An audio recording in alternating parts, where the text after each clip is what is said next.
السلام عليكم ورحمة الله وبركاته. أعزائي طلبة وطالبات الصف الثالث الإعدادي، أهلا بكم. عاملين إيه؟ يا رب تكونوا كلكم بخير.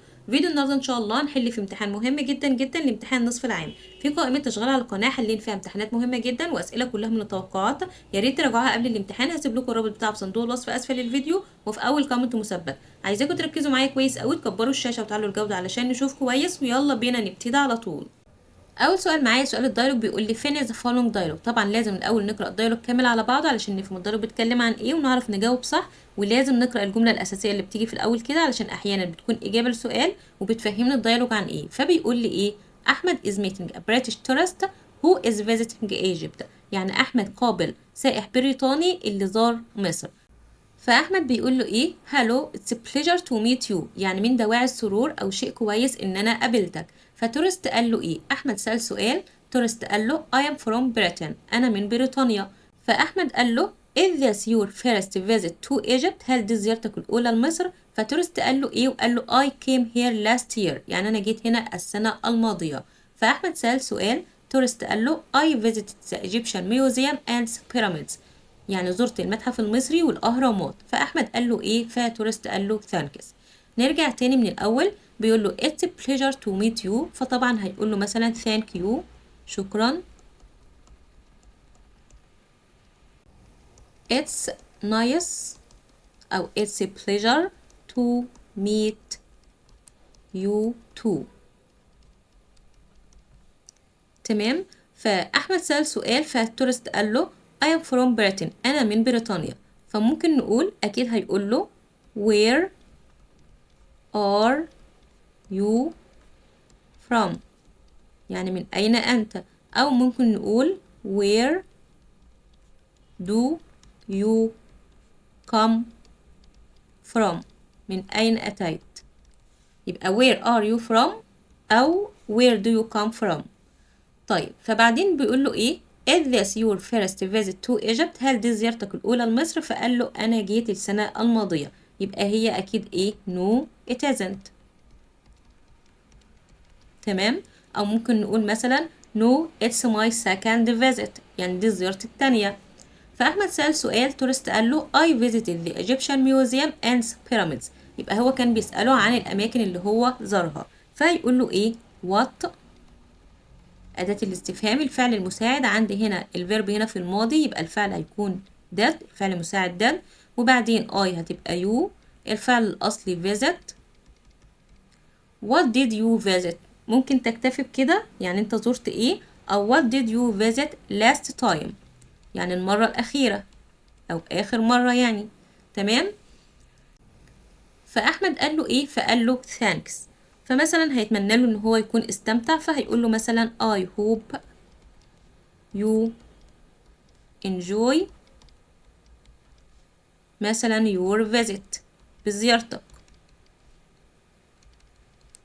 تاني سؤال هيجينا في الامتحان، هيقولك read and complete the text with words from the following list. فبيقول لي transport يعني وسيلة مواصلات أو وسيلة نقل، electric كهربائي، electronic إلكتروني، sit يعني يجلس، unusual يعني غير عادي أو غير اعتيادي، و sitting يعني يجلس.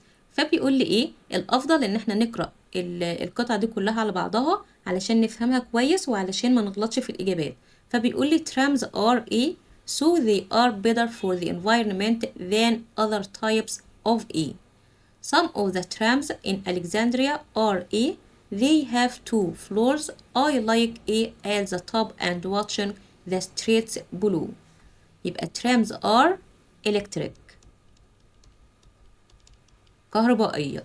So they are better، لذلك هي الأفضل for the environment، للبيئة، than other types of، أكتر من أنواع أخرى من وسائل النقل، transport. Some of the trams in Alexandria are A. بعض الترامات في اسكندرية are unusual، غير عادية أو غير اعتيادية. They have two floors. I like، طبعا like بيجي بعدها الفعل مضاف له ing، فيقول I like at the top يعني بحب أجلس في الأعلى، and watching the streets below طبعا sitting. بعد كده هيجيلي سؤال، هيقول لي read the following text then answer this question. فبيقول لي ايه؟ buying and selling is a part of everyday activities. يعني البيع والشراء جزء من الأنشطة اليومية. People used to do this long time. يعني الناس اعتادوا على ده منذ وقت طويل. But shopping habits changed a lot. لكن عادات التسوق تغيرت كثيرا. In the past في الماضي you could deal directly with a person. يعني كان بيجب ان انت بتتعامل مباشرة مع الشخص. You could talk to the seller and even ask for advice about the best quality and price. يعني كنت بتستطيع ان انت تتكلم مع البائع وحتى تسأله عن نصيحة عن افضل جودة وافضل سعر. When there was a problem لما كان بيوجد مشكلة you could go to the shop and explain it. كنت بتستطيع ان انت تذهب للمحل وتشرح ده. At that time وفي الوقت ده you could solve any problem at once. تستطيع ان انت تحل اي مشكلة في الحال. Buying and selling today depend on a lot of online activities. بيعتمد على أنشطة أونلاين كثيرة أو الكثير من الأنشطة الأونلاين. First في الأول you must log on the internet يعني تدخل على الإنترنت and choose price وتختار السعر the quality الجودة and the time of delivery ووقت التسليم.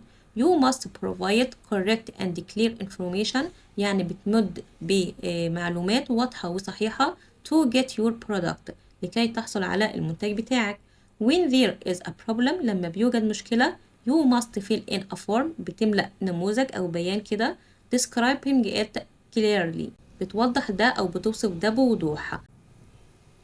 An online assistant يعني المساعد الأونلاين will contact you هيتصل بيك but it may take a long time لكن ربما تاخد وقت طويل to get a reply لكي تحصل على إجابة أو رد.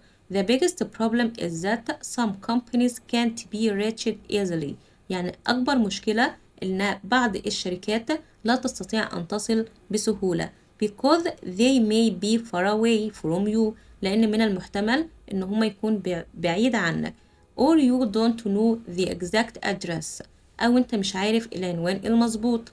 to buy online لكي تشتري أونلاين you must be careful يجب أن أنت تكون حريص about your personal information عن معلوماتك الشخصية. you must keep it secret وتحتفظ بها سرا and deal with trusted online companies وتتعامل مع شركات أونلاين ذات ثقة أو موثوق بها.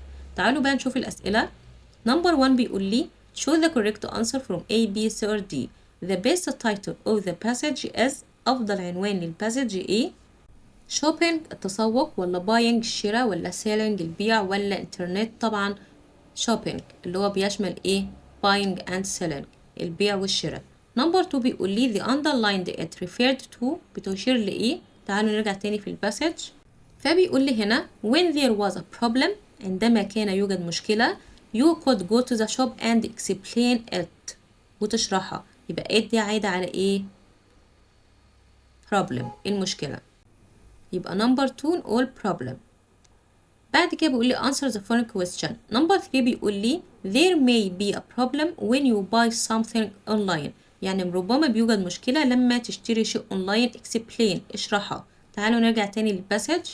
فبيقول لي هنا the biggest problem is that some companies can't be reached easily because they may be far away from you. بعض الشركات مش هتقدر توصلك لأنها ربما تكون بعيدة عنك or you don't know the exact address أو أنت مش عارف العنوان المظبوط. يبقى دي إجابة number 3. number 4 بيقول لي are there any new shopping habits today؟ يعني هل بيوجد أي عادات جديدة للتسوق اليوم؟ name 2 habits يعني اذكر لي عادتين. تعالوا نرجع تاني للباسج. أول عادة عندي هنا you must log on the internet يعني تدخل على الإنترنت and choose price تختار السعر the quality and the time of delivery.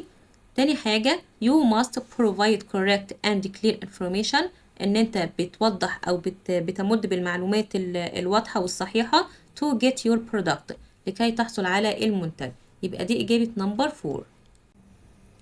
number 5 بيقول لي summarize the first paragraph يعني لخص لي الباراجراف الأول. تعالوا نرجع تاني للباسج.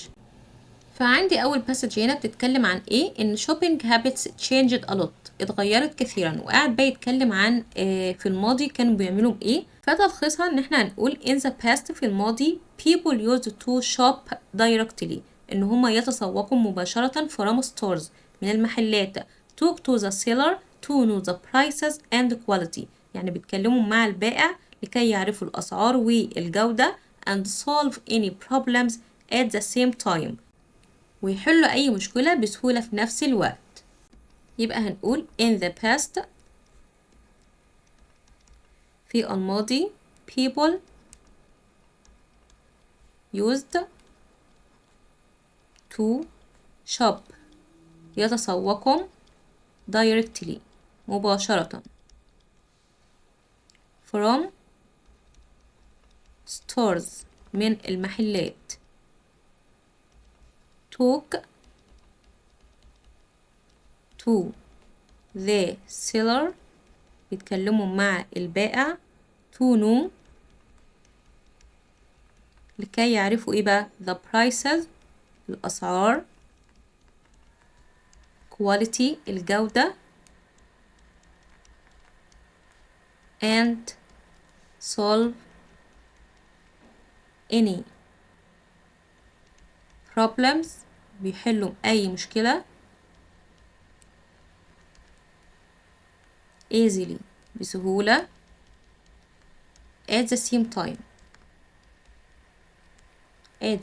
time في نفس الوقت.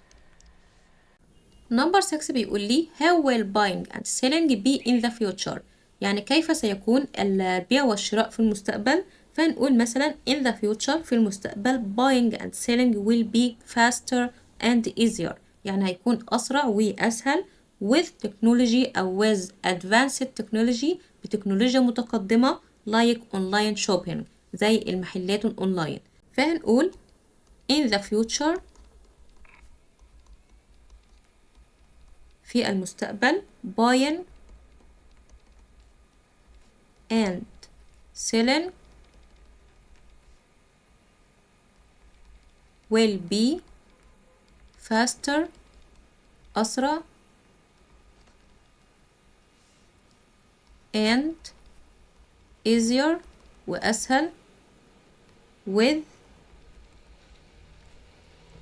advanced technology بتكنولوجيا متقدمة like online shopping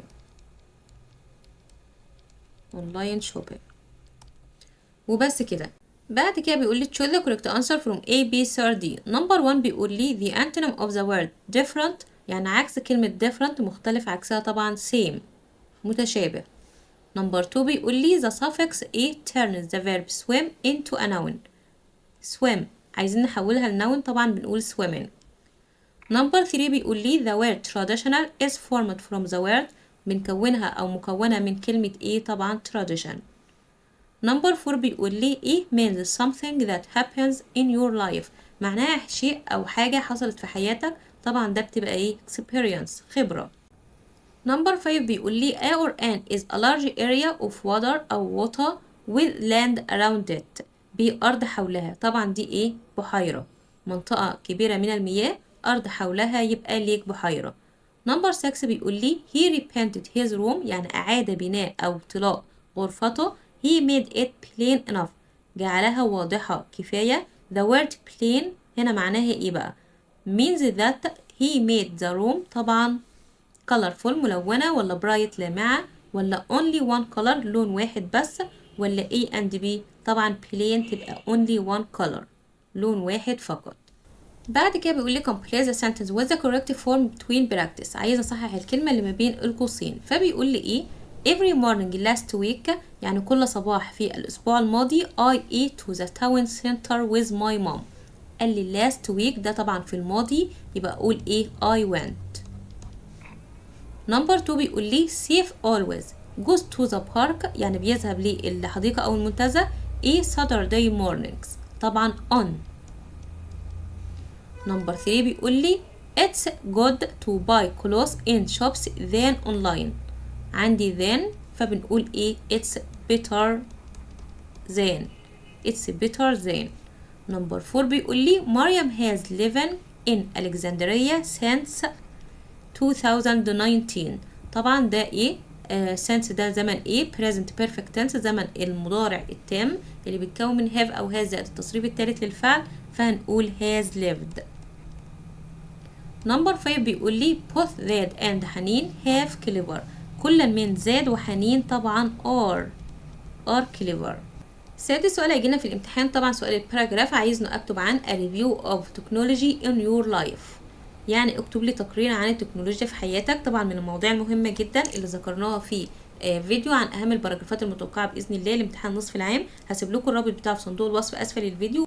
وبس كده حلوين، يكون فيديو النهارده انتهى. بتمنى لكم التوفيق جميعا. لو عجبكم الفيديو ما تنسوش تدعمونا باللايك. لو حابين تتابعوني اكتر ويوصل لكم اشعار بكل فيديو جديد بينزل على القناه، ما تنسوش تعملوا سبسكرايب للقناه، كمان تفعلوا زر الجرس على الكل عشان يوصل لكم اشعار بكل فيديو جديد بينزل ان شاء الله. اشوفكم الفيديوهات القادمه، والسلام عليكم ورحمه الله وبركاته.